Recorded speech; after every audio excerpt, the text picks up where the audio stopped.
everyone, and we are here again for a new episode of the Figure Out English podcast for English learners. Please go to our YouTube channel to watch the videos of the episodes with the full transcript and subscribe to the podcast updates. And let's go! Hello everyone, and welcome to our new episode. If you like our podcast, don't forget that you can watch it on YouTube with the subtitles for every episode, and you can also find us at practically every podcast app, including iTunes, Spotify, Google Play Podcasts, Radio Public, and so on and so on. You can use whatever app you prefer, and there is a high chance we are there too. And thank you very much for listening. If you like what we do, please support us on Patreon. Go to patreon.com/Torda to find the publications of all our episodes and our new video lessons. And let's go with our today's episode. Today is the 30th of August. It means that many people, children and adults, go back to school on the 1st of September, at least in Europe. I don't know, maybe it's good for you, maybe it's not good for you if you keep studying. I used to like school. I loved studying at university, and every year on the 1st of September, I'm a little bit nostalgic, dreaming to go back to school one day. Now let's learn some idioms and set expressions which describe learning. First of all, I have used this phrase, go back to school.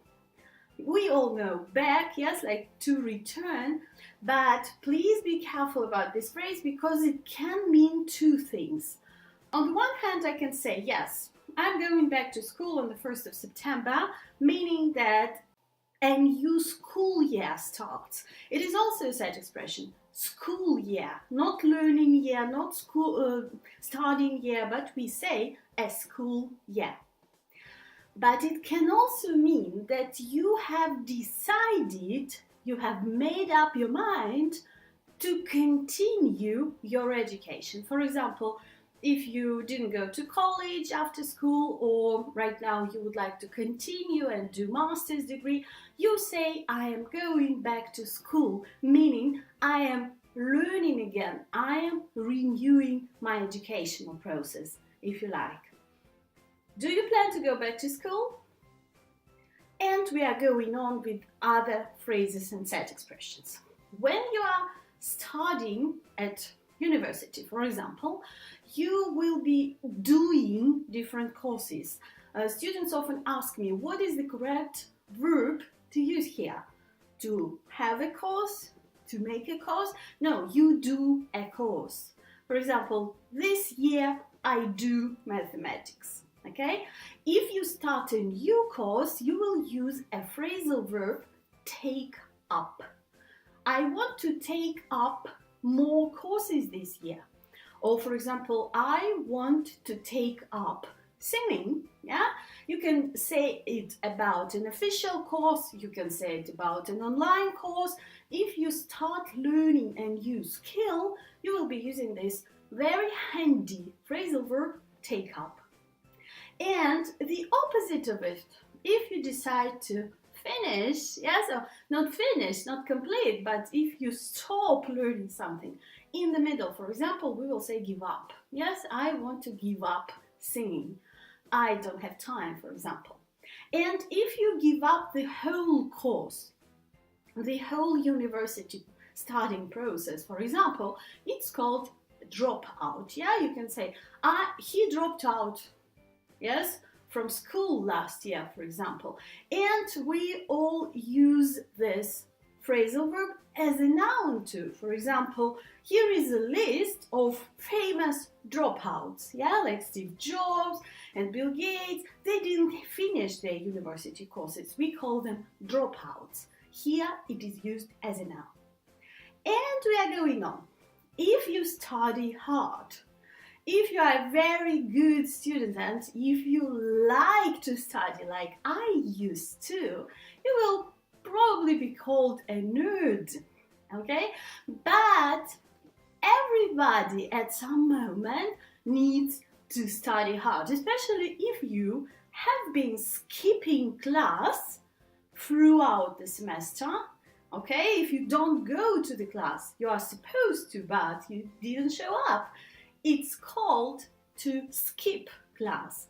And then, for example, after 3 months of skipping classes, you need to learn all the material of the semester in a month or in a week, for example. And in this case, you will be cramming. Cram means to learn by heart a lot of information in a very short time. I never did cramming when I was studying at school at university because I was a nerd. I studied throughout the semester. But from time to time, we all need to do that. And for example, if it's time for you to study, you're going to study hard, yeah? You can say that I need to hit the books.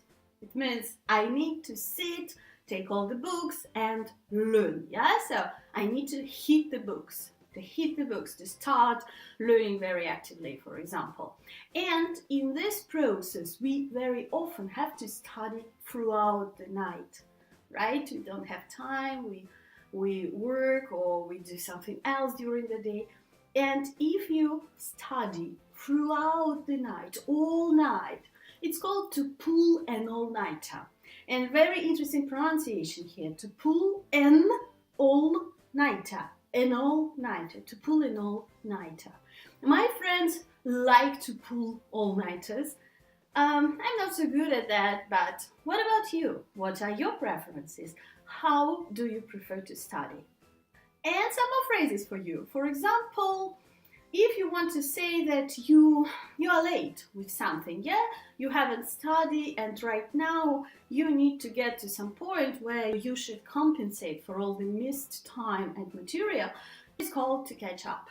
So I need to catch up with the mathematics course, yeah? It means that you are late and you skipped a lot of class and right now you will need to cram it all, right? But if it is not a very difficult course for you and, for example, you've been studying on a timely manner, yeah, and, well, no problem. It was an easy course. You can say, I have sailed through this course. To sail, yeah, sail on the boat, sail through. Yeah, I just sailed it through. It was such an easy course, for example. And if you have learned everything and you know this subject so well, you're very confident, you will use this phrase here, to know something backwards and forwards. Yeah, you can go in all directions inside the material and you will know it all. Yeah, to know something backwards and forwards. These are all the phrases which you can use to describe courses, studying, your studying behavior, if you like. And, well, I don't know if you like studying, but I am certainly hoping that you can find your own strategy to sail through the university course, to do only the courses which will help you in the future, and happy new school year, guys. Thank you very much for listening. Thanks for listening. You can find all the episodes on figureoutenglish.com. Happy learning!